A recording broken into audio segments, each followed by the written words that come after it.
Olá, mulheres, tudo bem? Aqui é a pastora Sara, junto com a Yara. Oi, gente. Hoje a gente vai trazer mais um vídeo aí para vocês sobre psicologia econômica. Para iniciar, eu quero dar alguns detalhes aqui. A gente está com a psicóloga Yara Cristina. Ela é formada há 10 anos e atua na área por muito tempo. Ela também faz atendimento online, então se você se interessar, procura ela lá, tem o Instagram dela, que é @yaracsilva.pice. A gente vai deixar aqui para você dar uma olhada depois. Tudo bem, Yara? Tudo bem, pastora? Ó, a gente pode começar falando sobre como que coisas que a gente aprende na infância, né? Ou algumas frases que o pessoal A gente vai adquirindo no decorrer da vida, vai ouvindo e pegando pra gente, né? É aquela coisa que de tanto ser repetitivo, vai entrando na mente, né? Como eu fiz algumas anotações aqui, tipo, dinheiro não traz felicidade, dinheiro é sujo, dinheiro é ruim, pessoas ricas são más. Então, são crenças que entram na nossa mente e fazem com que você inconscientemente se afaste de oportunidades, boas oportunidades de ganhar dinheiro e de crescer. Porque ter dinheiro é um jeito que você pode abençoar outras pessoas, né? Porque você acumula dinheiro, mas você pode usar isso também para abençoar a obra, né? Em primeiro lugar, e ajudar outras pessoas também. Sim, aquela coisa, né, de eu prefiro ter saúde do que ter dinheiro. Mas você pode ter os dois. Sim. Você precisa entender a organizar a sua vida, organizar a sua mente, para que você não veja isso como uma oportunidade ruim. Uma coisa não exclui a outra. Até Exatamente. Porque se você tem um dinheiro, você tem mais um elemento para cuidar das pessoas que você gosta. Que nem, por exemplo, que nem aquela frase que eu falei do dinheiro é sujo. O dinheiro, ele é um objeto. Ele não tem uma índole, né? Então, mas usam dinheiro para fazer o mal? Sim, então, pessoas boas usam dinheiro para o bem, pessoas ruins usam dinheiro para o mal. Exatamente, vai da sua intuição, da sua intenção, de do como seu você caráter, vai usar aquilo, né? Exatamente. Uma coisa que a gente tinha comentado também antes de iniciar o vídeo é dentro de casa, como a gente vai administrar essa questão do dinheiro? É quem ganha o dinheiro que vai ficar com essa responsabilidade ou é quem tem mais conhecimento para administrar isso tudo? Nem sempre quem vai administrar o dinheiro é a pessoa que ganha, né?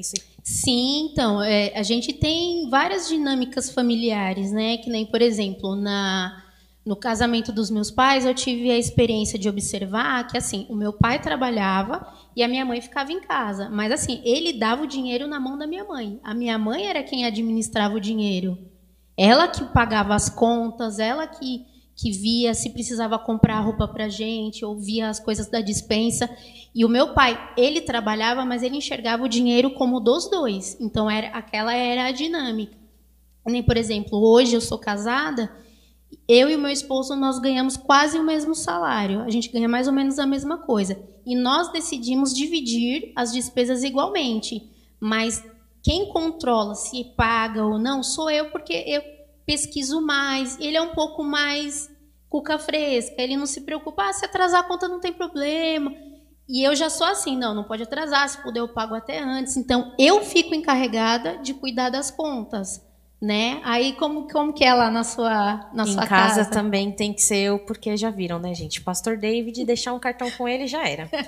Mas a gente faz isso mesmo, porque eu fico muito atenta se eu pagar essa conta por esse aplicativo, eu sei que eu vou ter um cashback. O David não, ele vai pagar tudo num só. Ou às vezes, se eu colocar crédito por esse aplicativo, eu vou ter mais desconto. E eu observo muito isso. Então, fica sempre comigo para pagar as contas. Fica mais fácil pagar isso agora, para depois, mais para frente, a gente paga isso. Porque, querendo ou não, o David tem um salário fixo. Mas eu não tenho, então depende da minha demanda. Então, eu vou organizando isso para conseguir dar conta de tudo. Então, porque assim, conhecimento financeiro é uma coisa que deveria ser ensinado na escola. Exatamente. Deveria ser ensinado na escola, não é. Então, sim, assim, eu estudei em escola particular e eu tive aulas de educação financeira, o que fez toda a diferença na minha vida. Porque durante um período, quando eu comecei a trabalhar lá com os 18 anos, eu ganhava bem para uma pessoa que tinha 18 anos, era o primeiro emprego. E eu gastava só com besteira. Só com besteira, gente. Eu era o tipo de pessoa que ia trabalhar de salto alto e voltava para casa com 5, 6 sapatilhas porque eu não sabia escolher uma. Não soube guardar dinheiro. Depois que eu fiquei desempregada, que eu pensei, olha o tanto de sapato que eu comprei e o tanto que eu poderia ter guardado para agora não estar sofrendo aí com desemprego. Você vê que nem, por exemplo, eu na escola pública que eu estudei, a gente não teve nenhum tipo de conhecimento. E eu lembro que no meu primeiro emprego, eu pegava o salário e eu gastava todo. Eu ficava sem nada. E aí eu fui aprender a mexer com finanças quando eu comprei um apartamento na planta. Então a gente tinha que se planejar para poder pagar ele. E comprar as coisas para casa, a gente adquiriu uma dívida muito grande. Então, depois que eu estava muito endividada, mesmo sendo crente, dizimista e ofertante, eu estava endividada. Por quê? Porque eu fiz escolhas de comprar coisas que eu não podia. Que uma coisa é importante a gente falar, pastora, que uma coisa que a gente precisa aprender é gastar menos do que a gente ganha. Exatamente. Isso é muito importante. E eu já vi várias pessoas falando assim, o cartão de crédito é uma coisa terrível, é uma coisa do mal. Não. Cartãozinho é um quadradinho de plástico.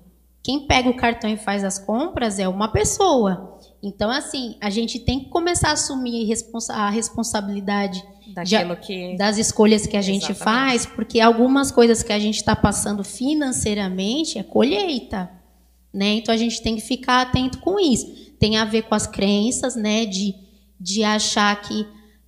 eu tenho um tio que ele sempre falava assim, dinheiro foi feito para gastar.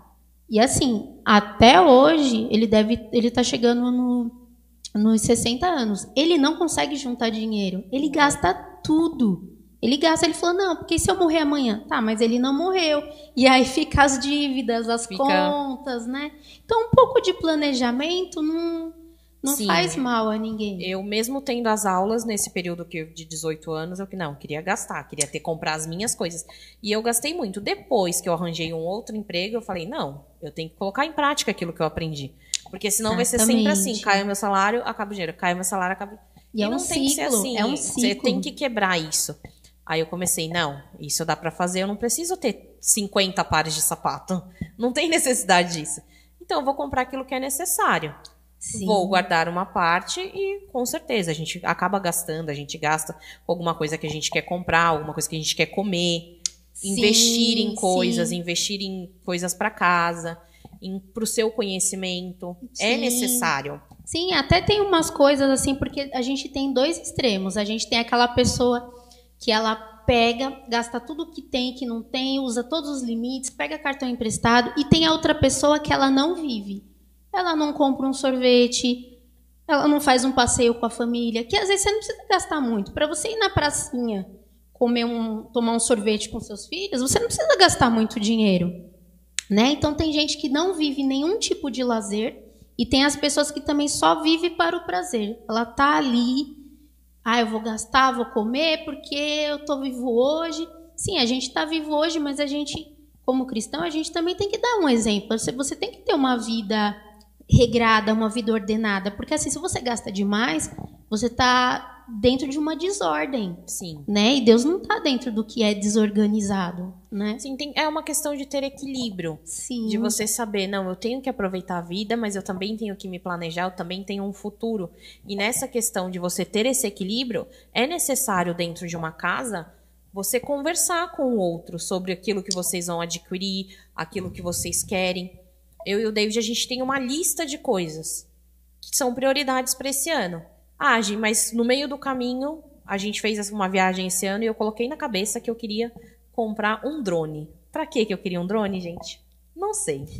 Daí o David falou, então, sim, não tá na nossa lista de prioridades comprar um drone. Sim, sim. Então você não vai comprar. Então a gente tem que ter essa conversa. A gente vai se adequando, até porque na vida a gente tem uns percursos. Então, assim, a gente tem um plano. Se falar assim, vamos supor, esse ano eu vou terminar de pagar minha casa, vou comprar um carro, vou fazer um curso, tal. Mas no meio do caminho, quebra alguma coisa dentro de casa, alguma coisa tem que ser substituída. Então, a gente também tem que estar preparado para os imprevistos. Sim, por isso que é muito certeza. importante você guardar dinheiro. Aí você fala assim, Yara, mas eu não consigo guardar dinheiro. Mas assim, se você não começar a guardar hoje, você nunca vai guardar. Você tem que decidir, assim, chegou o pagamento, você fala assim, olha, esse mês eu vou separar R$10. Ai, mas R$10 é pouco. Mas R$10 todo mês, toda semana, guarda dentro de uma garrafa, dentro de um cofrinho, de um lugar que não fique visível. Você vai ter uma graninha, até um extra para você gastar no final do ano, fazer alguma coisa diferente depois. Com certeza. E também a questão de semear. Semear. Eu acho que é um princípio do cristão, você saber que você tem que dizimar e ofertar. E você falou sobre a questão de sempre guardar um pouco inicial. Sim. Antes de falar isso, Paz, eu ia falar uma coisa que eu tenho observado, uma coisa que tem acontecido muito entre casais, que é uma coisa que chama infidelidade financeira. Já ouviu falar?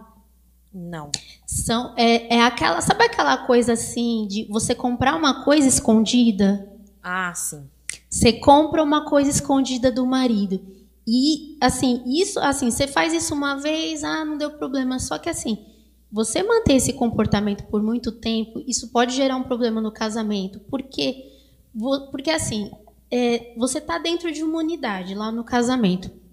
E você tem essa questão de falar assim, não, mas eu vou comprar assim uma blusinha, um sapato, ele não precisa saber. Mas Deus sabe e você sabe. Então não é legal você guardar esse tipo de segredo. Que nem se você tivesse comprado o drone escondida. Nossa. E assim, já ia ser um problema que é desnecessário, porque eu criei aquele problema. Exatamente. Não era algo que eu precisava passar. Exatamente, porque assim, uma das coisas que eu aprendi quando eu estudei sobre finanças, que uma das coisas muito importantes que quando você for realizar uma compra, você tá diante do que você fala assim, preciso comprar isso. Você olhar para aquilo e você fala, eu preciso disso ou eu quero isso. Exatamente. Quando você para fazer essa reflexão, em 2, 3 minutos, ali diante da vitrine ou diante do computador que a gente compra bastante online,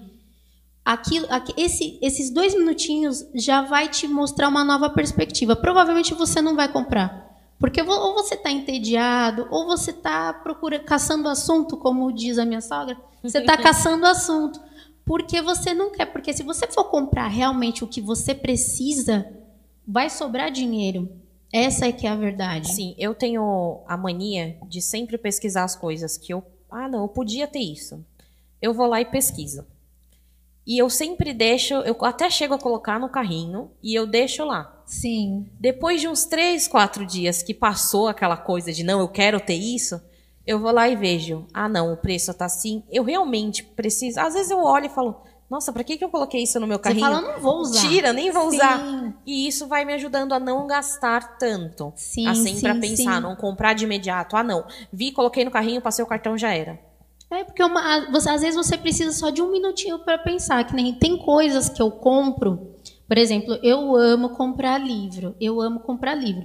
E eu fico de olho em promoção. Tem uma promoçãozinha, eu falo, esse livro eu sei que é R$70. Ele tá por R$49, então ele tá na promoção, eu vou comprar. Sim. E o meu marido, ele sempre fala, mais livro, mas você vai ler isso? Eu falei, eu vou ler. Olha, e ele o marido da Yara sou eu falando com o pastor Ele David, fica gente. me cobrando, mas você vai ler isso? Eu falo, vou ler, pode deixar. Aí quando eu tô lendo, eu falo, viu, tô lendo.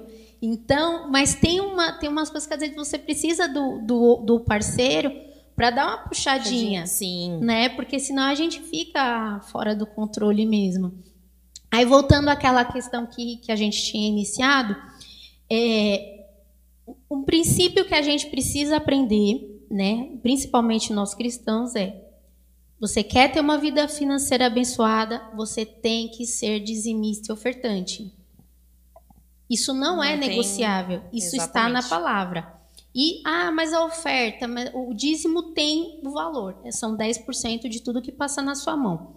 A oferta tem um princípio que orienta a oferta, que é quanto mais você semear, mais você vai ter para colher. Então, você quer semear pouco, você vai colher pouco. Você quer semear bastante, você vai colher bastante.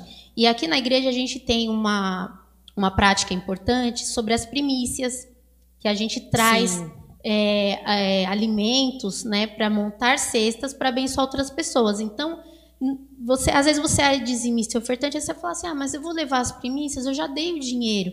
Mas é importante você estar dentro de todas essas ações da igreja, porque você é um pensamento, você fala assim, mas eu vou dar porque eu estou esperando algo de Deus. Não é questão de você estar esperando. Deus funciona assim. Você faz a sua parte e Ele te abençoa, porque é assim que funciona o princípio bíblico. E sendo ofertante e dizimista, então você, no princípio de doar, dizimista, ofertante e ajudar os necessitados. E aí você, dentro disso, você guarda um pouco do seu dinheiro e gasta um pouco. Dentro desse gastar, pagar todas as suas contas e também ter essa parte do lazer também. Sim, que é com importante. Certeza. E também tem a questão, Yara, das vezes as pessoas falarem, não, mas Jesus falou que os pobres sempre terão convosco. As pessoas sempre falam isso, então eu vou ficar pobre. Mas peraí, tem pessoas que a gente vai ver na Bíblia que eram pessoas muito prósperas. A gente vê sobre Jó. Jó era um homem justo, um homem próspero. Mas Jó perdeu tudo. Sim, ele perdeu tudo, mas foi tudo restituído. Sim, mas ele não perdeu tudo porque ele era muito rico ou porque ele fez alguma coisa errada. Ele perdeu tudo porque o diabo falou, quer ver que se ele ficar pobre ele vai se afastar de Deus? Aí Deus falou, não, então vai. Que eu sei, eu conheço o coração de Jó e eu sei que o coração dele não está nessas coisas. Então, isso já deixa uma lição importante para a gente. Com certeza. Que ele tinha o caráter dele de justo, honesto, reto diante dos olhos de Deus, e ele era extremamente abençoado. E ele, sendo rico, ele tinha os filhos deles que também eram prósperos, segundo a palavra, que cada filho tinha a casa deles. Sim. E ele tinha. E quem é rico, você tem muito mais possibilidade de ajudar outras pessoas, porque você vai ter empregados, você vai ter meios para abençoar outras pessoas também. Com certeza. E a questão de tudo que a gente falou aqui é você saber, você buscar um direcionamento de Deus para sua família. Pastora, mas eu preciso de ajuda para organizar minha vida financeira, eu não sei por onde eu começo, eu não sei fazer planilha, não sei como que eu faço. Procura o departamento do Mais Negócios, diaconisa Kelly, a líder. Eu sou a supervisora, qualquer coisa me manda mensagem, a gente vai te ajudando, te direcionando. Mas assim, antes de você tomar essa decisão, você precisa sentar com a sua família e ver o que é melhor para a sua família. Sim. Porque não adianta você falar, não, mas a pastora Sara falou que é a mulher que cuida do dinheiro, porque ela cuida do dinheiro da casa dela. Não, isso funciona na minha casa. Você tem que ver o que vai funcionar na sua casa. De repente, por exemplo, numa outra dinâmica, numa outra família, o marido é mais organizado, ele entende mais de finanças, pesquisa mais, é mais comedido, né? Porque para lidar com dinheiro, você não pode ser uma pessoa muito afoita. Você tem que ser uma pessoa um pouco mais centrada, um pouco mais calma e equilibrada e falar assim, não, pera, primeiro o que a gente vai fazer? Tem que traçar uma estratégia e bolar um plano, né? Sim. E aí dentro da dinâmica familiar, você observa, conversa, e aí dentro do que você identificar como um problema, aí o departamento pode ajudar. Nem, por exemplo, você pode começar a bolar um plano para pagar as suas dívidas primeiro, né? Porque às vezes a gente está falando sobre algumas coisas, mas assim, mesmo uma pessoa endividada, ela tem que ser dizimista e ofertante. Sim. Você ser endividado, porque isso foi uma das coisas que eu aprendi quando eu estava endividada do apartamento. O meu marido, ele sempre falava assim, nossa, mas você vai dar o dízimo, mas vai faltar. Eu falava para ele, não, os 90% vai render. E assim, gente, era uma matemática de Deus, que 90 rendia mais do que 100. É impressionante. Você não sabe como acontece, mas dá certo. Você consegue pagar tudo e às vezes até sobra. Aí você fala assim, não, mas a conta que eu fiz a princípio ia faltar, mas sobrou. E você olha na planilha, tá tudo pago. Aí você vê a grandeza de Deus, assim, que Ele faz muito com pouco, né? Então, assim, a gente tem que confiar na palavra. Sim, a gente quero deixar um versículo para vocês, conhecido, que está lá em Malaquias 3:10, que diz o seguinte: tragam o dízimo todo ao depósito do templo, para que haja alimento em minha casa. Ponham-me à prova, diz o Senhor dos Exércitos, dos exércitos, e vejam se eu não vou abrir as comportas dos céus e derramar sobre vocês tantas bênçãos que nem terão onde guardá-las. Amém. Amém? Amém. Então, já está falando aqui, ó, Deus, quando você é fiel com o Senhor ele vai ser fiel com você. Ele vai abrir as comportas dos céus, ele vai derramar bênção sobre a tua vida. Ele quer te ver próspero, ele quer te ver feliz. E a prosperidade é bênção do Senhor, irmãs. Não fique preocupada, não, vou ficar rica, vou ficar snob. Não, você não vai ficar snob. Você vai ficar ainda mais fiel ao Senhor e vai semear, vai ajudar as pessoas. É bênção na sua vida. Ô, pastora, e sabe eu ouvi algumas pessoas falando algumas coisas do tipo assim, sabe? Você fala assim, não, mas eu ganho tão pouco, eu não vou dizimar de pouco. Quando eu ganhar mais, eu vou dizimar desse salário maior. Olha, se você não é fiel no pouco, você não vai ser no muito. Porque se você está, entre aspas, com dó de dar um dízimo, vamos supor, você, mas eu ganho menos de um salário mínimo, mas se você está não querendo dar, achando que é pouco, quando você tiver que dar, você está ganhando 10 mil reais, quando você tiver que dar um dízimo de R$1.000, será que isso não vai doer na sua alma? Porque assim, você não está dando de 100. Você vai conseguir dar de 1.000? Exatamente. Não é? Então, assim, você tem que começar no pouco. Até no outro ministério que eu ia, eles incentivavam as crianças a dar o dízimo da mesada, para já ensinar o princípio desde criança. E eles crescem com entendendo que isso é assim, isso não é discutível. Isso é um princípio que Deus coloca. E se você quer ser abençoado, como a pastora leu, você precisa praticar isso. Isso é um princípio básico e é extremamente importante. Exatamente. Até porque se você não começa com o pouco, não vai ser a sua prioridade aquilo. Você não vai ter aquilo como que eu posso dizer? Como prioridade, né? Prioridade, exatamente. Não vai ser algo que você vai falar, não, eu preciso dizimar, eu preciso ofertar. Você vai falar, não, depois eu vejo isso, depois eu faço, não, eu vou pagar isso primeiro, se sobrar. Sim. Nesse se sobrar, não vai sobrar. Eu queria até falar, pastora, que recentemente, que até foi um dia que eu passei mal, eu não consegui vir no culto, e a bispa Ana Paula que deu o testemunho. Aí eu queria já também aproveitar para deixar registrado. Eu me converti em 2010. E desde o primeiro dia que eu me converti, eu sempre fui dizimista. Estando endividada, eu sempre dei. Ganhando 1.000, ganhando 2.000, eu sempre dei. E no final do ano, fazia uns 4 anos que eu estava tentando vender um apartamento. Que a gente comprou 2 apartamentos na planta. Um atrasou. A gente acabou comprando o outro. E nisso que a gente ficou endividado, porque a gente estava com 2 apartamentos e um não saía do papel e a gente ficou anos tentando vender. E aí, no final do ano passado, né, eu comecei a colocar para oração para vender o apartamento. E aí apareceu um casal jovem e tal. E aí, quando foi em novembro, aí eles conseguiram financiamento e aí o banco liberou uma entrada, um valor assim bem menos do que eu teria que receber, mas já era uma entrada. E aí ele falou assim, olha, depois que assinar o contrato, tal, aí você vai receber o restante daqui 15 dias. Aí eu, na minha inocência, aí eu falei assim, bom, eu estava no final do ano, um monte de coisa para pagar, tal. Eu falei assim, bom, aí na minha mente, daqui 15 dias eu vou receber o dinheiro. Então, desse dinheiro que eu recebi, eu vou pagar as coisas. E quando eu receber o restante, eu dou o dízimo. Ai, pastora, mas eu arrumei um problema. E, olha, um negócio que era para durar 15 dias foi 5 meses. Meu Deus. Se arrastou de um jeito que o corretor falava assim, Dona Yara, eu nunca vi acontecer isso. E sabe quando que foi que o negócio voltou a andar?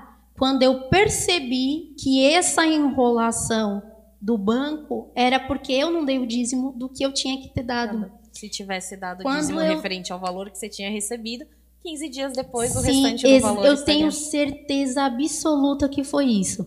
E aí, quando eu falei, um dia eu estava assim, meu Deus, por que tá demorando tanto? Eu fiz alguma coisa errada? Aí veio na minha mente, pim, o Espírito Santo colocou, plã. Eu fiz alguma coisa errada assim. Sim. Meu Deus, me perdoa, me perdoa. Eu nunca tinha negado um dízimo. Nunca tinha falado assim, depois... Eu sempre assim, o dinheiro caiu na minha conta, antes de pagar qualquer conta, eu separava o valor. Às vezes eu estava saindo do meu trabalho, passava no caixa eletrônico, sacava o dinheiro, colocava na bolsa, e aí eu falava, agora eu posso pagar as minhas contas, porque o que está na minha conta é meu.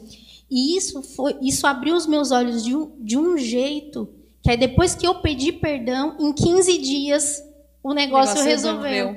Então, assim, pastor, assim, a gente fala para vocês, aí fica parecendo assim, mas vocês estão falando porque vocês querem dinheiro para a igreja. Gente, não é. Porque a obra, Deus manda dinheiro, Deus manda gente que não é daqui. Passa aqui em frente e dá dinheiro. A pessoa fala assim, olha, eu estava passando e senti de doar. Então, assim, quando... Deus, ele sempre vai enviar o suprimento necessário para a obra dele. Exatamente. Independente se você dizimar ou não. Porque quando o bispo, a bispo, o pastor, ele fala para você trazer o dízimo, você pode ver no versículo que a pastora leu.